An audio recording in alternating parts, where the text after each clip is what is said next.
शरीफ London में मुलाकातें करके वजीर आजम के हल्फ की खिलाफ वर्जी कर रहे हैं। शहबाज शरीफ ने इमरान खान पर हमले की तैयारी की हुई। साबिक गवर्नर सिंध इमरान इस्माइल की बोल के प्रोग्राम बस बहुत हो गया में गुफ्तगू, कहा मुल्क में ताकतवर शख्स पर हाथ नहीं डाला। से भी अगर फैसला हो रहा है तो वो शख्स जो मफरूरी काट रहा है, जो भागा हुआ है पाकिस्तान से, जो सजा याफ्ता है, वजीर आजम के हलफ की खिलाफ वर्जी कर रहे हैं शहबाज शरीफ इस वक्त वहाँ उनसे बात करके। उनसे तो छुपाना है चीज़ों को, बिकॉज वो ही इज एब्सकॉन्डर। ये हमला किसी फनेटिक ने नहीं करना था, ये इन्होंने करवाना था। इन्होंने तैयारी की हुई थी कि ये हम ये करेंगे, उसके बाद ये रंग देंगे उसको।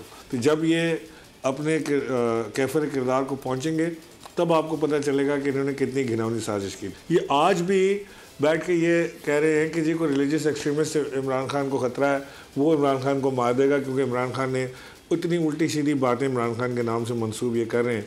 और मैं आपसे ये कसम खा सकता हूँ कि इन सब से ज़्यादा नेक और परहेजगार आदमी इमरान खान है। आज मुल्क के प्रीवियस वज़ीर आज़म का, पाकिस्तान के सबसे बड़े सियासी लीडर का FIR उसकी नहीं कट रही, और FIR इसलिए नहीं कट रही कि वो ताकतवर लोगों के नाम ले।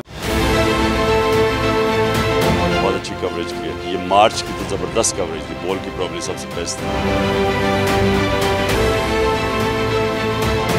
सबसे ज्यादा रील्स और सबसे ज्यादा रेटिंग के साथ बोल रहा नंबर 1। सब्सक्राइब करें और बेल दबाएं ताकि कोई खबर रह न जाए।